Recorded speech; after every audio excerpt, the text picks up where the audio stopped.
So this notion of seeking the shalom of our communities, seeking the shalom of our neighbors, this is a core calling and a core identity for the people of God. Welcome to the Reintegrate podcast with Brendan Rumai and me, Bob Robinson.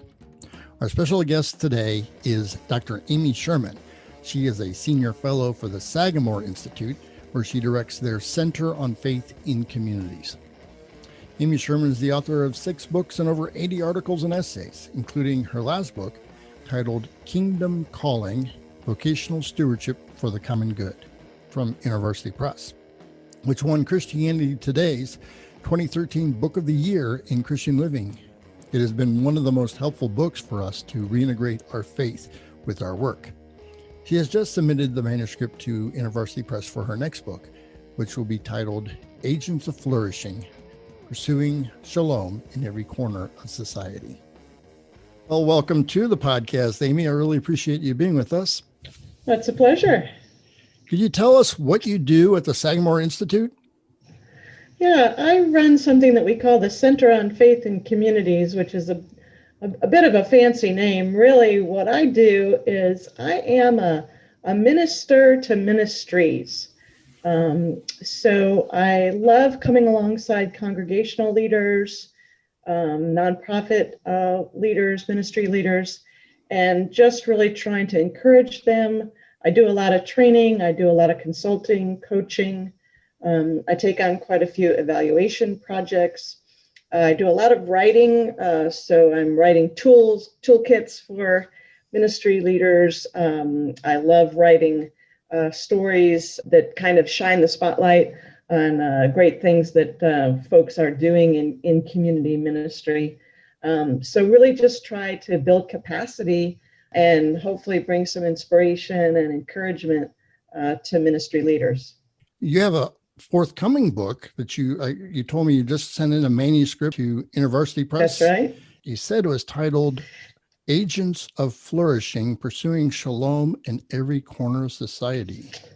Wow, that's awesome. What is shalom, and why should Christians pursue it in every corner of society?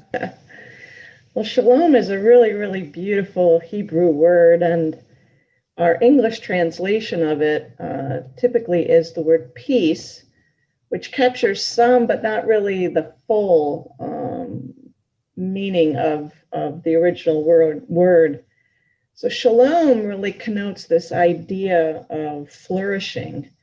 And it's a word that really describes God's normative intentions for his creation and for people.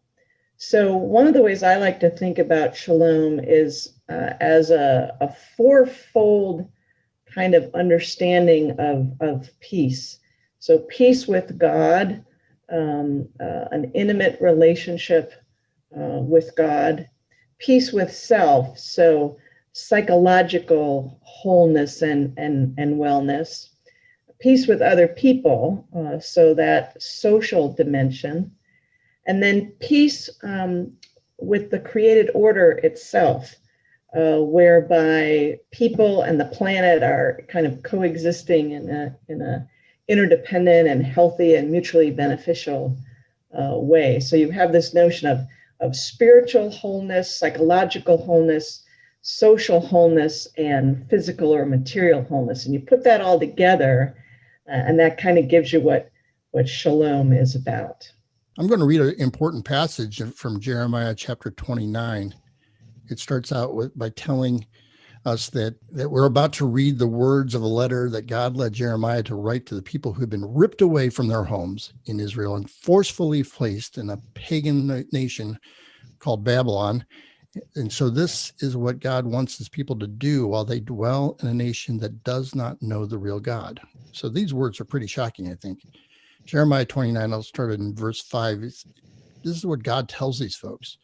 Build houses and live in them, plant gardens and eat their produce, take wives and have sons and daughters, take wives for your sons and give your daughters in marriage, that they may bear sons and daughters, multiply there and do not decrease. But seek the welfare of the city, welfare, I guess that's the word shalom there, So seek the shalom of the city where I have sent you into exile, and pray to the Lord on its behalf, for in its shalom you will find your shalom. That's pretty amazing passage. How does that passage impact what you're trying to do, Amy? Well, this book really is rooted in that passage. I believe that that is a calling not just for the exiles to whom it was written thousands of years ago, but that it's actually a contemporary calling of the church in our day. The church in our day, I believe, is kind of similarly culturally located in the sense that we also have a sense of being in exile. We know theologically, in general, we as New Testament people are called aliens and strangers. So we have this sense of exile because, our world is not coterminous with the kingdom of God, and we are citizens of that heavenly kingdom, even while we're citizens of this world. So there's a very fundamental way in which we are not quite at home right now, but also in our contemporary situation in the West. I think it's also fair to say that the church in our time is sort of culturally located in a posture of exile.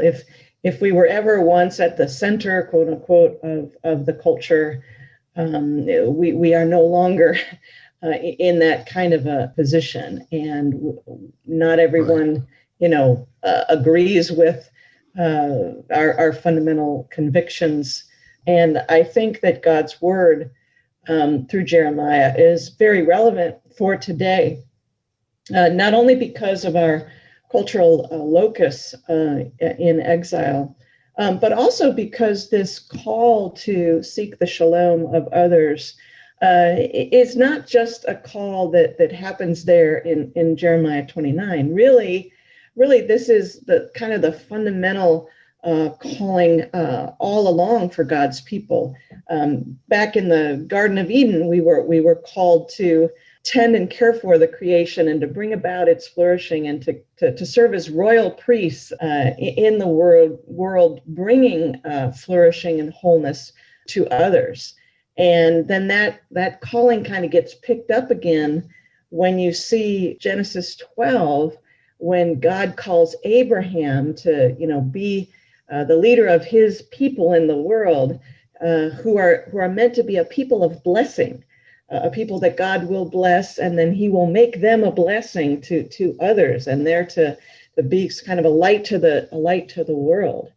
And that calling then continues into the New Testament with Jesus saying, my people, I want you to be the salt of the earth and the light of the earth. I want you to, act in such a way that people will see your good deeds and glorify their Father in heaven. So this notion of seeking the shalom of our communities, seeking the shalom of our neighbors, this is a core calling and a core identity for the people of God. So that verse in Jeremiah, I think, Bob, has been kind of picked up by a lot of different church leaders, where I see it on websites and I see it as taglines, and people are talking about, we want to be a church that's seeking the shalom of our community. And I really tried to write this book as a way of providing some rich theological, historical exploration of that, and then also a lot of practical guidance about, what would it actually look like to seek the shalom of our communities. I love how you went back all the way to Genesis 1 and Genesis 12, the calling for Abraham and his people to be a blessing to all the nations is like the core of who they are as a people. So it kind of struck me as you said that, maybe, Israel wasn't doing so hot of a job in blessing the rest of the nations. And so they are sent into exile, and now they're in a very peculiar position. They're in a very godless nation, and now they have this chance to be the blessing that God has always called them to be. And so that's why he writes this letter. Shalom. You got to seek the flourishing, the best interest of the people around you. That is your calling. And, and so how does that connect for you with the gospel of Jesus Christ? Jesus as the true Messiah, the true Israelite, Jesus perfectly fulfills this vocation of being a royal priest who brings about the shalom of others. Because we said that shalom in its original understanding is that fourfold peace with God, peace with self, peace with others, and peace with the world. And we are meant as image bearers, to enjoy that peace and to live into that peace and to share that peace and shalom with others. But Israel failed in that vocation, and all of us have really failed in that vocation. But Jesus takes up that mantle, takes up that vocation, and lives the life of the perfect royal priest, who fully loves God, fully loves neighbor, and who sacrificially lives a life of sharing that blessing and extending that shalom to others. And then very dramatically restoring the possibility of that fourfold shalom through his atoning work. So on the cross, Jesus is addressing the fact that in our kind of fundamental position of being in sin and being in exile, instead of peace with God, we have spiritual alienation. Instead of peace with self, we have psychological alienation. Instead of peace with others, we have social alienation. Instead of peace with the created order, we have physical alienation. And that brokenness, all of that brokenness and sin, Jesus takes upon himself, and through the atonement and through the victory over the powers of evil in his resurrection, he is restoring that fourfold shalom. So Jesus's mission, and at the heart of the gospel message is this good news that all that had been lost of shalom, all the dimensions of shalom that had been lost because of our sin and our exile from the garden and the introduction of the corruption of evil into the world, Jesus is repairing all of that through his glorious atonement. I mean, this gospel is a huge gospel then, isn't it? It's so much bigger than many of us actually conceive in our heads what the gospel is about. So it's not just about my own personal salvation.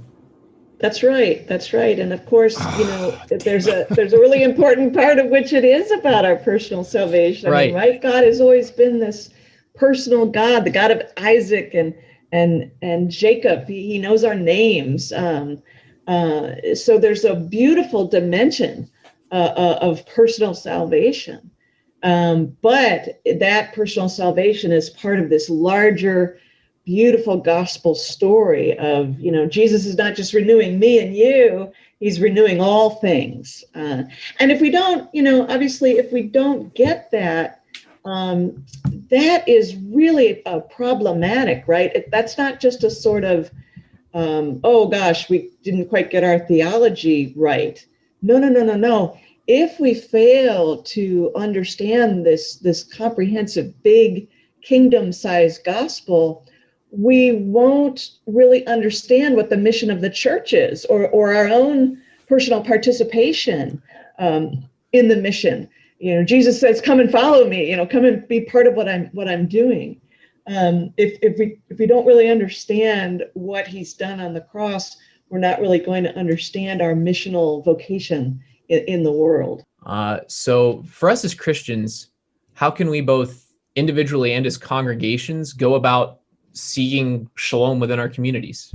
I hear a lot of ministry leaders express the desire for their congregation to seek the shalom of their community but they're fumbling a little bit to know, well, what does that look like and how do we go about it? And that's really why I wrote this new book, Agents of Flourishing. I discovered some time ago a really helpful framework from some friends and colleagues. I live in Charlottesville, Virginia, which is where the University of Virginia is. And there's a project that was housed at the University of Virginia called the Thriving Cities Group. That project is actually kind of moved to the Ormond Center at Duke University. This Thriving Cities Group put together a framework where they basically are trying to answer the question, kind of what's required for a thriving city. How can we kind of wrap our minds around what a thriving city is? And the key folks involved with this are sociologists, and so it's a sociological framework. But they basically argue that there are these 6 spheres of any society. They call them community endowments. You could think of them as sort of different arenas or spheres of life. And they call them the good, the true, the beautiful, the just and well-ordered, the prosperous, and the sustainable.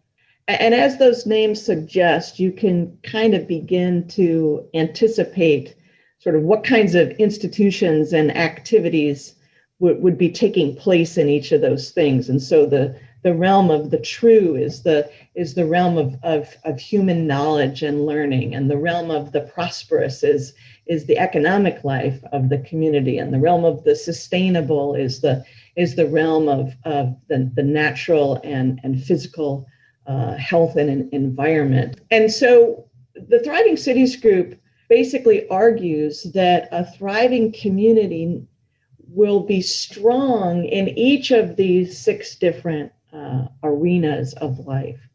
And what I realized was that when you think about what I would call the marks of true flourishing, or sort of, what does the Bible have to say about what flourishing really is?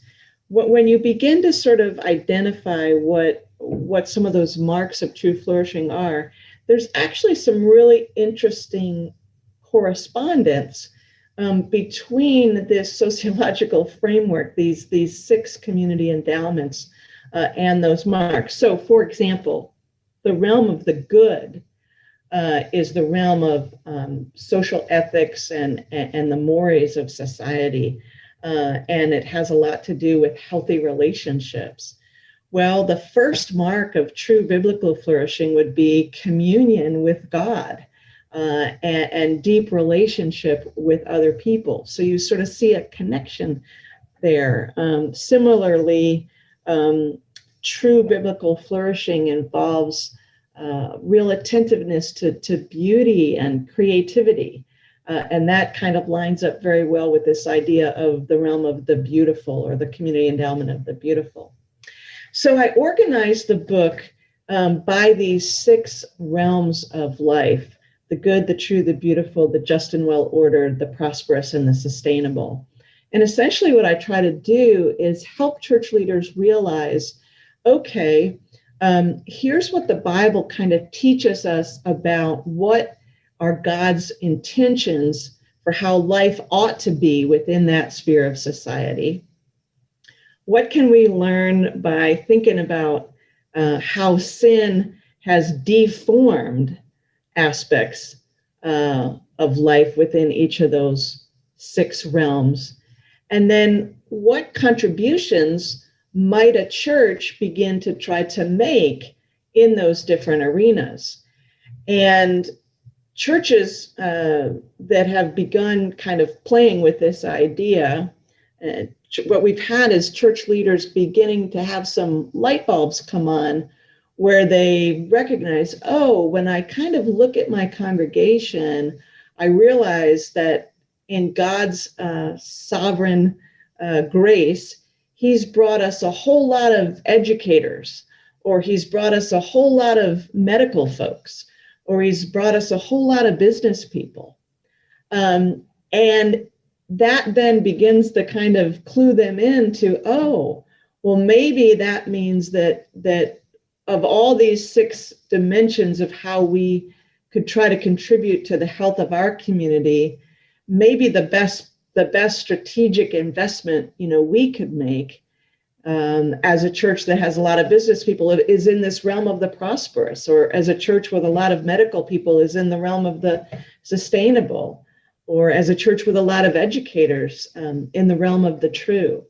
So you're taking a secular social construct from sociologists, and you're saying, what do I see this in the Bible? And yes, I do.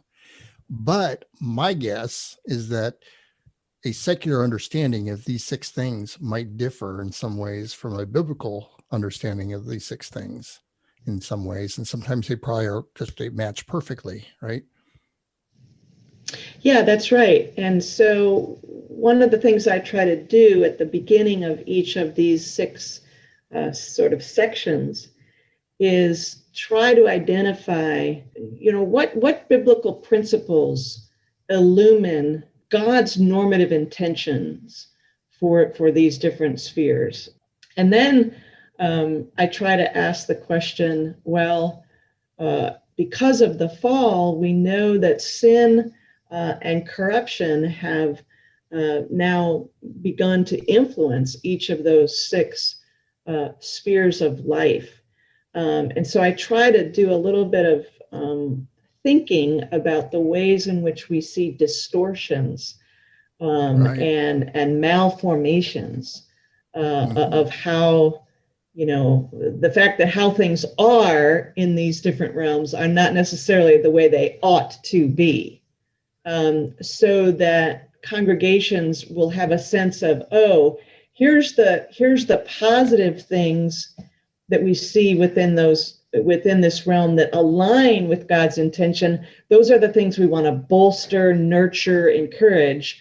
And here are those deformations or malformations where we want to resist and bring about a new way of addressing things, bring about new ways of doing things, new norms that are more in alignment with God's principles. Given our moment in history, in the culture that we're in, when you look at this list, can you pick out a couple that you think right now there's like a gaping hole that the church could be jumping into in society right now?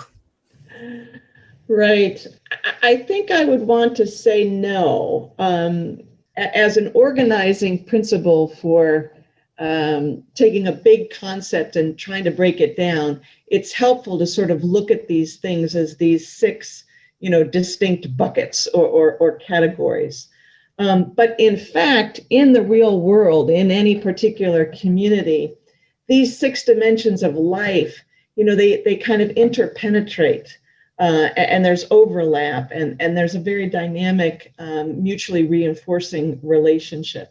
And as a result of that reality, it's difficult to really be able to sort of say, well, seems like during our time frame, right now, this particular one is really the super weak one, and that's where we really need to focus. Now, having said that, I will slightly make a caveat to my answer, in that I do think that there can be some wisdom in reflecting a little bit about whether there are one or more of these 6 community endowments in your own particular locality that get more attention, either positively get more attention, or that have become, in a sense, the one that's the strongest of that community. But because it's the strongest, on the flip side, it's also become a location of the greatest idolatry. So, for example, you could look at a community like where I live in Charlottesville, Virginia. We're a university town. We have the University of Virginia, there's a tremendous amount of attention on the realm of the true, right? This learning, discovery, knowledge, And with that comes a tremendous sense of intellectual pride.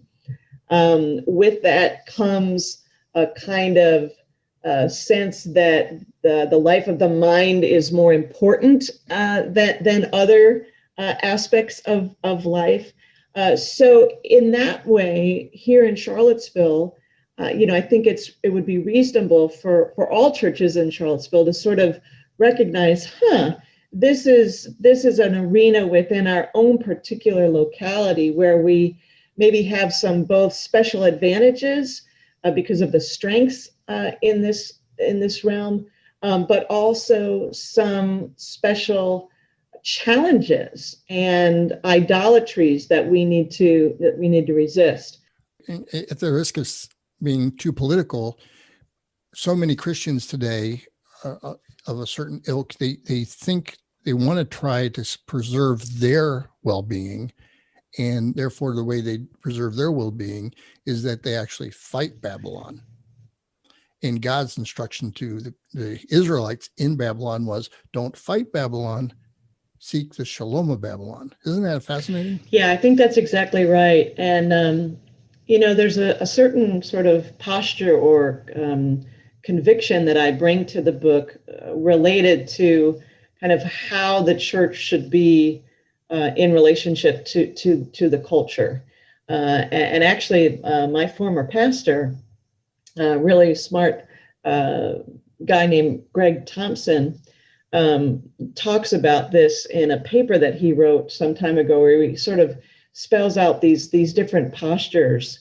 And he talks about, there's the fortress mentality, right? Where the idea is, the culture out there, it's all bad. And so we in the church, we're going to retreat and have this sort of fortress mentality. And we're going to create all of our own institutions, and we're not really going to go out there. And we're going to avoid that bad culture as much as possible. Then there's the posture of domination. What you were talking about. We're going to go out there and we're going to fight. We're going to push back, and we're going to try to take back control. We're going to try to get ourselves back into the center of the public square. And then another posture that is equally problematic is a kind of accommodationism, where it's sort of like, I guess, we just got to kind of go with the flow and be relevant to what's happening here. And we really lose our distinct identity.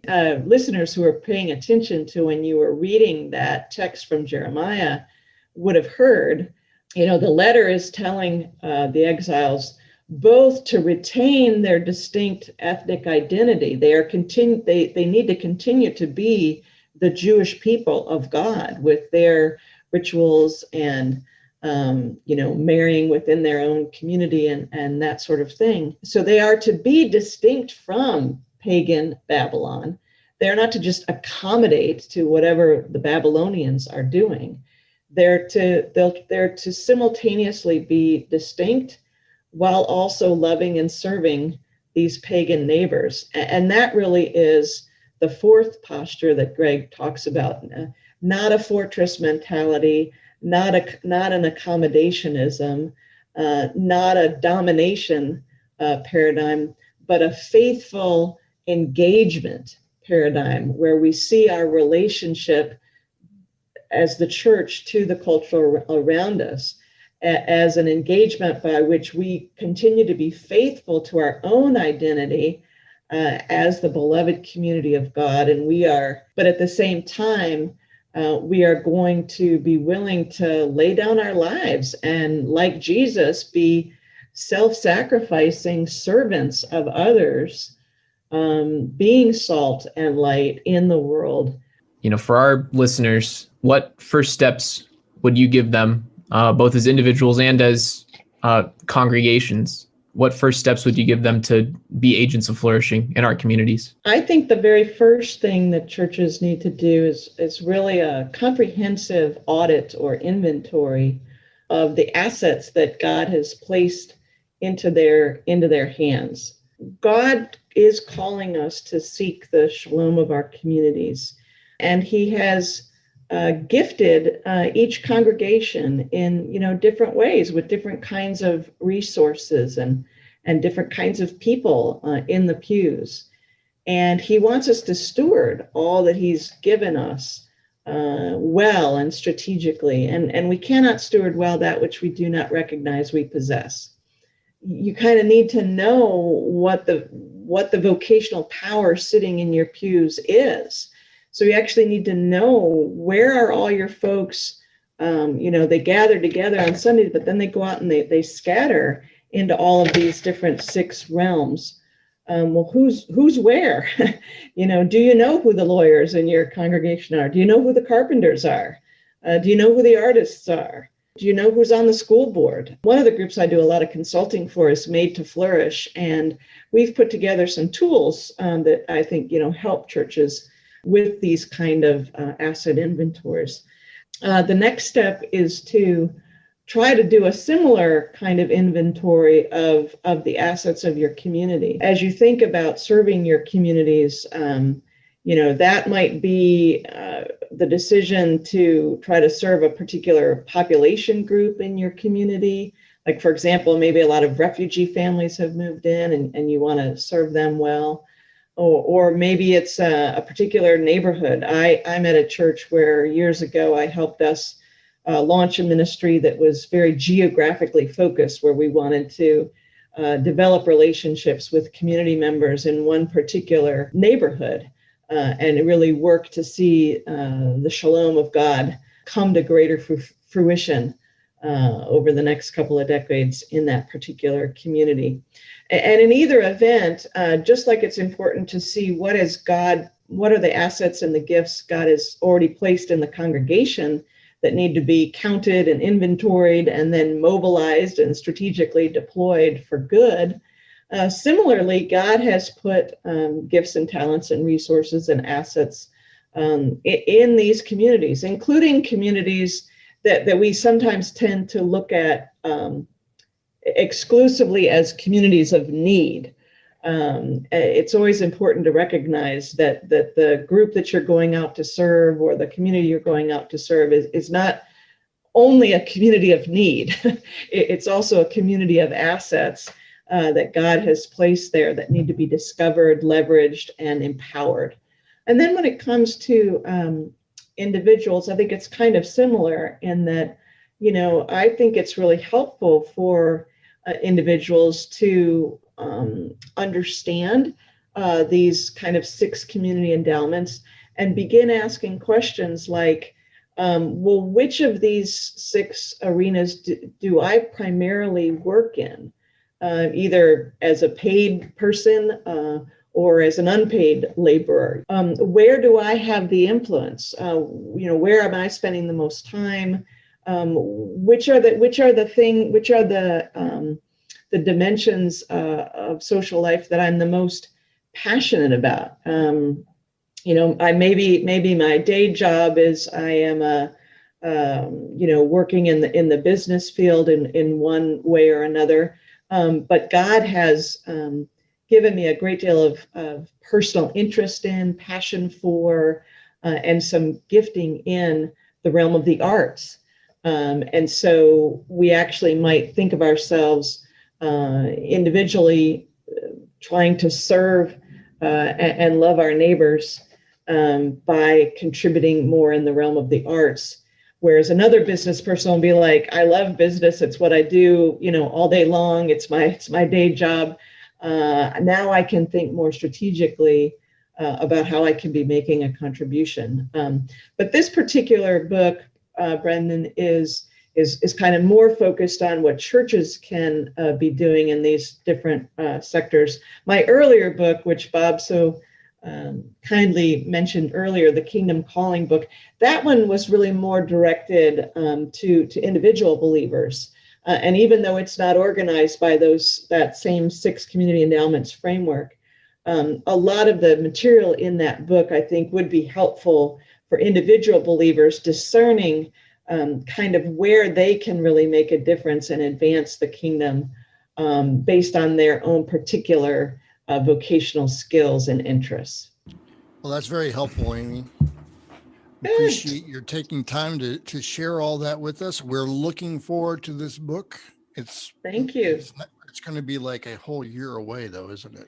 It is. It's a long ways away. I was hoping that because I handed it in on January 1 that it would be out by the end of this year, but I recently heard back from them, and they're planning it for the early spring of 2022. So it'll be a little while yet. All that what can work. You do? What can you do? Now you just have to sit back and wait, right? That's right. That's right. Well, thank you for being interested in it and giving me the opportunity to talk about it with your listeners. I really, really appreciate that very much.